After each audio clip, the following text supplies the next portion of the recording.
Okay, so now let's talk about your ingredients and how you want to display them position-wise and in what form. For example, is your ingredients or are your ingredients going to be whole? Are they going to be chopped? Are they going to be grated? Are they going to be sliced? If you haven't thought it through, well, then you may have extra steps to do that you didn't plan for. For example, say you plan to use chopped garlic in a recipe, and you have whole garlic. Are you going to separate the cloves, peel them, and then do the chopping as part of your demonstration? Or should it already be prepared and minced in advance? Is it an integral part of your demo?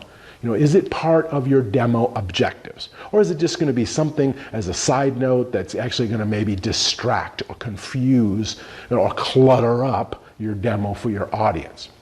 Either way is fine, but you just need to plan for it, right? Plan for it in advance. That's something you're going to have to do. You have to factor in the time needed for that extra step, or is everything going to be prepared? In my case, I'm going to prepare some scrambled eggs for you as part of this lesson.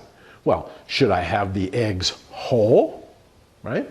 Or should I have them already out of their shells? Cracked eggs? Or maybe should I already have them mixed? Well, basically, what is my objective? What am I trying to teach? How much time do I have? All of these factor into what I'm going to be doing and how much time I have and what equipment is available. Remember, you can't do everything. It isn't practical. And it would probably just distract or bore your audience. If you're going to do a sauteed chicken breast recipe, you most likely don't have to fabricate the whole chicken to get the boneless, skinless chicken breast, right? But instead, we'd already have it, in the proper form that you're going to be using it for that specific, particular recipe. And furthermore, even if you did want to show a specific technique or skill, you may not need to do that to all of those specific ingredients. For example, if I was demoing maybe a shrimp dish, let's say shrimp scampi, okay? And maybe I wanted to show how to peel and devein the shrimp. It's one of my objectives, one of my lessons, right, that I wanted to get across in the demo. Well, that doesn't mean I need to show how to do that with all of the shrimp. Instead, what I would most likely have is all or most of the shrimp peeled and deveined in advance for the recipe, with the exception of maybe 2 or 3 individual shrimp that I would leave whole. And then during the demo, I could show how to peel and devein shrimp using those 2 or 3 unpeeled whole shrimp for the example.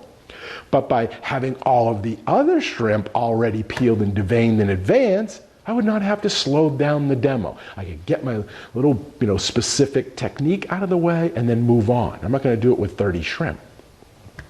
Now, that is the same when it comes to measuring or scaling out your recipes. I'm going to tell you, measuring is boring. So unless it is part of your demo's objective, do it ahead of time. Measuring everything out on camera as needed will not only get boring very quickly for your audience, but would also slow you down. Can you imagine measuring everything out? Therefore, decide in advance which foods you will have measured out and prepared ahead of time versus what you will show your audience as part of the presentation. Recently, I did a demonstration of a recipe that called for fresh lemon juice.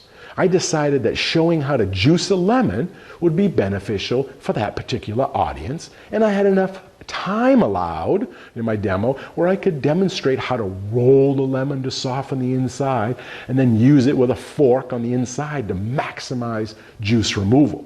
However, because juicing 4 lemons to get the amount of juice I needed for that particular recipe would have taken way too long, I just demonstrated the technique on 1 lemon. I had already juiced the other lemons in advance and had the amount needed of the fresh lemon juice in a bowl off to the side for my demonstration. And doing things like this ahead of time will really help with the flow of your demonstration or presentation. I've also found it helpful sometimes to talk to my audience about measurements in general. While baking requires, as we all know, precise measurements, cooking usually allows more freedom with food quantities, and sharing this with an audience can sometimes help them to become more free in the kitchen, right? It can help build their confidence and as a cook, and it makes it more enjoyable if I can tell them that, like a specific spice, they don't like it, instead of them paralyzed, oh no, he said put cayenne pepper and I don't like pepper. I try to tell them, I try to build that into a lesson, like say, it is some cayenne, but if you don't like cayenne, skip it. It won't hurt the recipe.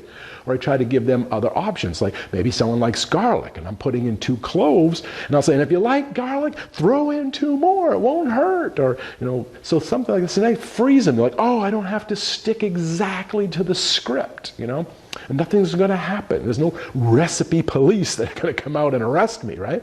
So I try to give them those options. Tell them they don't like it, skip it. If they, omit it, don't put it in your recipe. And if you do like it, add more.